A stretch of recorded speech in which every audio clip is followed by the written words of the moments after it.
Hi, സുഖമല്ലേ എല്ലാവർക്കും. ഇന്ന് ഏപ്രിൽ 15 വിഷു. അപ്പോൾ ഇന്ന് ഞങ്ങൾ ക്ഷേത്രത്തിൽ പോയ വിശേഷമാണ് ഇന്നത്തെ വീഡിയോയിൽ. ഞങ്ങൾ കസിൻസ് എല്ലാവരും കൂടെ ചേർന്നിട്ടാണ് ഈ ഒരു ക്ഷേത്രത്തിലോട്ട് പോകുന്നത്. ഞങ്ങൾ പോകുന്നത് മണ്ണടി ദേവി ക്ഷേത്രത്തിലാണ്. ഞാൻ 2ാം ക്ലാസ്സിൽ പഠിക്കുമ്പോഴാണ് ആദ്യമായിട്ട് മണ്ണടി ദേവി ക്ഷേത്രത്തിലേക്ക് പോകുന്നത്. പിന്നീട് 25 വർഷങ്ങൾക്ക് ശേഷമാണ് ഞാൻ വീണ്ടും മണ്ണടി ക്ഷേത്രത്തിലേക്ക് പോകുന്നത്. 25 വർഷങ്ങൾക്കിപ്പുറം കണ്ടിന്യൂസ് ആയിട്ട് മണ്ണടി ക്ഷേത്രത്തിൽ പോകാൻ ഇപ്പം ഞങ്ങൾക്ക് സാധിക്കുന്നുണ്ട്. സത്യം പറഞ്ഞാൽ മണ്ണടി ഇപ്പം ഞങ്ങൾക്കൊരു ഹോം പ്ലേസ് ആണ്. വളരെയധികം മനോഹരമായ ഒരു ചുറ്റുപാട് മാത്രമല്ല, വളരെ പീസ്ഫുൾ ആയിട്ടുള്ള ഒരു അന്തരീക്ഷവും ഈ ക്ഷേത്രത്തിൻ്റെ ഏറ്റവും വലിയൊരു പ്രത്യേകതയാണ്.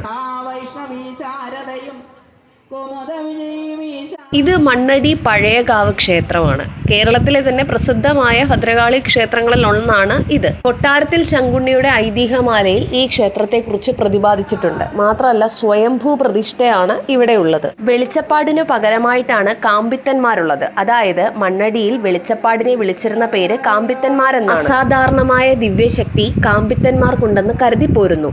ഇതുവരെ 2 കാമ്പിത്താന്മാരാണ് ഈ ക്ഷേത്രത്തിലുള്ളത്. കാമ്പിത്താൻ വഴി ദേവി ഭക്തരോട് സംവദിക്കുന്നു എന്നാണ് വിശ്വാസം.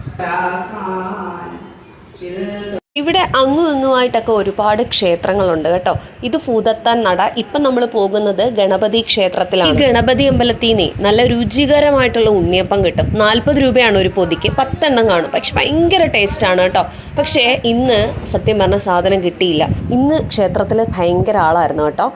ഭയങ്കര ക്രൗഡായിരുന്നു. ഇതാണ് നമ്മുടെ കാമ്പിത്താൻ നട. ഇത് മണ്ണടി പടിഞ്ഞാറേക്കാവാണ്. ഇവിടെ ഈ കാമ്പിത്താൻ്റെ വാളും ചിലമ്പും ഒക്കെ സൂക്ഷിച്ചിട്ടുണ്ട്. ആദ്യത്തെ കാമ്പിത്താൻ ഇത് കല്ലടയാറ്റിന്ന് വീണ്ടെടുത്തയാണെന്ന് പറയപ്പെടുന്നുണ്ട്. പിന്നെ ഇവിടെ ഒരുപാട് പൂക്കളാണ് കേട്ടോ. തെറ്റിപ്പൂവാണ് പ്രത്യേകിച്ച് കൂടുതലായിട്ട് കാണപ്പെടുന്നത്. പിന്നെ താമര, ആമ്പല്, റോസ, അങ്ങനെ ഒരുപാട്. പക്ഷേ ഇതൊന്നും തൊടാൻ പാടില്ല. നമ്മൾ ക്യാമറ നിരീക്ഷണത്തിലാണെന്ന് അവിടെ എഴുതി വെച്ചിട്ടുണ്ട്. പടിഞ്ഞാറേക്കാവ് അമ്പലത്തിലാണ് ഇപ്പം നമ്മൾ നിൽക്കുന്നത്. ഇത് ദേവസ്വം ബോർഡ് അമ്പലമാണ്.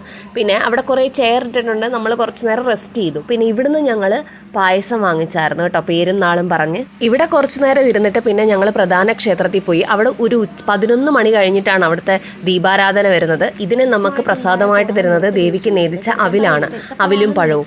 അപ്പോൾ അതൊക്കെ വാങ്ങിച്ച് ഞങ്ങൾ സന്തോഷത്തോടെ വീട്ടിലോട്ട് പോയി കേട്ടോ. ഇതിൻ്റെ കൂടുതൽ വീഡിയോസ് ഞാൻ എൻ്റെ ചാനലിൽ തന്നെ ഇട്ടിട്ടുണ്ട്.